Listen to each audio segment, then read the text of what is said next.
안녕 여러분. 현재 코스피가 4,800을 돌파하고 5,000 시대가 눈앞에 다 온 건 알고 있지? 2025년 한 해 동안 코스피가 75.6% 상승하면서 G20 국가 중 1위를 기록했어. 코스피 시가총액도 사상 처음으로 4,000조 원을 돌파했지. 이 상승의 핵심에는 정부의 세 가지 정책이 있어. 오늘은 이 정책들이 뭔지, 왜 중요한지, 그리고 투자자 입장에서 어떻게 활용해야 하는지까지 전부 알려줄게. 먼저 첫 번째 정책, 코리아 밸류업 프로그램부터 설명할게. 쉽게 말하면 기업들이 번 돈을 주주들한테 더 많이 나눠주도록 유도하는 정책이야. 예전에는 기업들이 자기 회사 주식을 사놓고 그냥 쌓아두기만 했거든. 이걸 왜 쌓아뒀냐면 경영권 방어용이었어. 누가 회사를 뺏으려고 하면 그 주식으로 막겠다는 거지. 근데 문제는 이게 주주들한테는 아무 도움이 안 됐다는 거야. 심지어 유상증자라고 해서 새 주식을 마구 찍어내거나 자회사를 따로 상장시켜서 주주들 지분 가치를 깎아먹는 일도 많았어. 근데 이제는 완전히 달라졌어. 기업들이 자기 회사 주식을 사면 그걸 없애버리고 있거든. 이걸 자사주 소각이라고 해. 왜 이게 좋냐면 전체 주식 수가 줄어들잖아. 피자를 8조각으로 나눠 먹다가 6조각으로 나누면 내 몫이 커지는 것처럼 주식 수가 줄면 내가 가진 주식 가치가 올라가는 거야. 2025년에 기업들이 없앤 자사주가 23조 3천억 원으로 역대 최대야. 작년보다 133%나 늘어난 수치지. 더 중요한 건 새로 주식 찍어내는 것보다 없애는 게 더 많아졌다는 거야. 주식 총량이 줄어드는 상태가 2년째 이어지고 있어. 전문가들은 이걸 두고 한국 증시가 희석의 시대를 끝내고 환원의 시대로 진입했다고 평가하고 있어.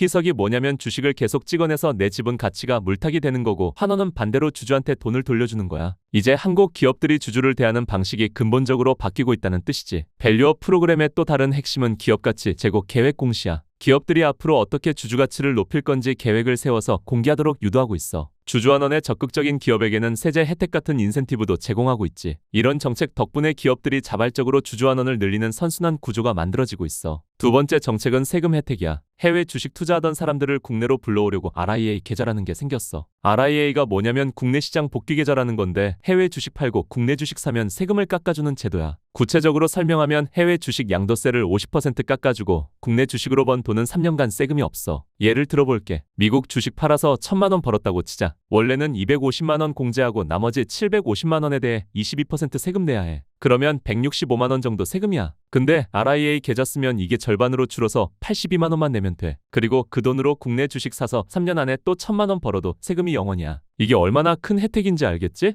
2026년 1월부터 주요 증권사에서 RIA 계좌를 개설할 수 있어. 기존의 해외 주식 계좌 가지고 있으면 해당 증권사에 문의해서 RIA 계좌로 전환하거나 새로 개설할 수 있어. ISA 계좌 혜택도 늘었어. ISA가 뭐냐면 개인종합자산관리 계좌라고 해서 여러 금융상품을 한 계좌에서 굴리면서 세금 혜택 받는 거야. 만능통장이라고도 불러. 1년에 넣을 수 있는 돈이 2천만 원에서 4천만 원으로 2배 올랐고, 세금 안 내도 되는 금액도 200만 원에서 500만 원으로 늘었어. 소득이 적은 사람은 세금 안 내도 되는 금액이 1,000만 원까지야. 개인 투자자 입장에서는 세금 부담이 확 줄어든 거지. 이런 세제 혜택들이 왜 중요하냐면 복리 효과 때문이야. 세금으로 나가는 돈이 줄어들면 그만큼 재투자할 수 있는 돈이 늘어나잖아. 장기적으로 보면 이 차이가 엄청나게 커져. 세 번째 정책은 법이 바뀌는 거야. 3차 상법 개정안이라고 하는데 핵심은 자사주 소각 의무화야. 앞으로는 기업이 자기 회사 주식을 사면 1년 안에 무조건 없애야 해. 예전처럼 쌓아두기만 하면 안 되는 거지. 기존에 쌓아둔 주식도 법 시행 후 1년 6개월 안에 다 없애야 해. 이게 왜 중요하냐면 자사주가 더 이상 경영권 방어 수단으로 쓰일 수 없게 되는 거야. 주주 입장에서는 내 주식 가치가 직접적으로 올라가는 효과가 있어. 재계에서는 경영권 방어 수단이 사라진다고 걱정하고 있어. 근데 정부는 경영권 보호를 위한 별도 법안도 같이 만들겠다고 했어. 그래서 이 법안 통과 가능성은 매우 높은 상황이야. 2026년 1월 21일에 법사위에 상정될 예정이고 7월부터 본격 시행될 거야. 이 법이 통과되면 한국 증시는 주주 자본주의가 한 단계 성숙하는 결정적인 계기가 될 거야. 상법 개정에는 이사의 주주 충실 의무도 포함돼 있어. 쉽게 말하면 회사 임원들이 주주 이익을 위해 일해야 한다는 걸 법으로 명시한 거야.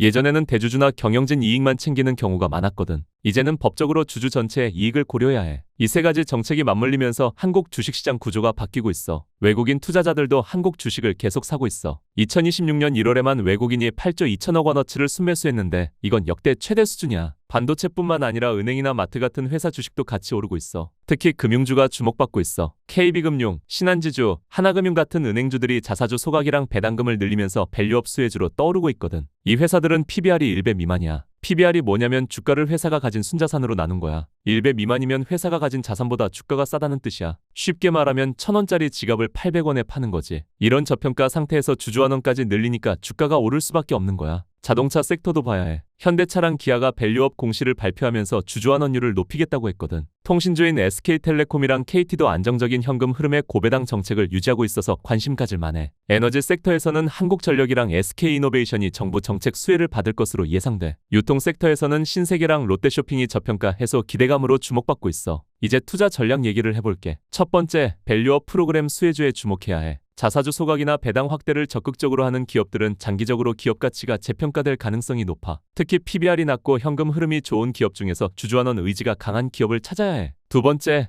ISA 계좌를 적극적으로 활용해야 해. 세제 혜택이 대폭 늘었으니까 이걸 안 쓰면 손해야. 비과세 혜택을 최대한 활용해서 장기적인 관점에서 우량주에 투자하는 게 좋아. 배당주나 성장주를 ISA 계좌에 담아서 복리 효과를 누리는 거지. 세 번째, 구조적으로 성장하는 산업에 투자해야 해. AI 혁명을 주도하는 반도체 산업, 정부 지원을 받는 방위 산업, 원자력, 우주항공 산업 같은 곳은 장기 성장 잠재력이 높아. 물론 위험 요소도 있어. 가장 큰 문제는 반도체 쏠림 현상이야. 삼성전자랑 SK하이닉스 두 종목이 코스피 시가총액에서 차지하는 비중이 33.61%야. 1년 전보다 12.52%포인트나 늘었어. 이게 뭐가 문제냐면 반도체 업황이 나빠지면 지수 전체가 흔들릴 수 있다는 거야. 중국이 저사양 메모리 부문에서 추격하고 있고 글로벌 AI 투자 사이클이 둔화되면 반도체 수요에 영향을 줄 수 있어. 글로벌 경기 변수도 있어. 미국 금리 인하가 지연될 수 있고 트럼프 행정부의 관세 정책 불확실성도 시장에 영향을 줄 수 있어. 노란봉투법이 3월 10일에 시행되는데 노사 갈등이 격화될 가능성도 있어. 이런 리스크들을 인지하고 분산 투자랑 리스크 관리에 신경 써야 해. 투자할 때 꼭 체크해야 할 것들을 정리해줄게. 계좌 점검부터 해야 해. ISA 계좌 개설했는지 확인하고 납입한도 상향된 거 활용해야 해. 해외 주식 투자하고 있으면 RIA 계좌 전환도 검토해봐.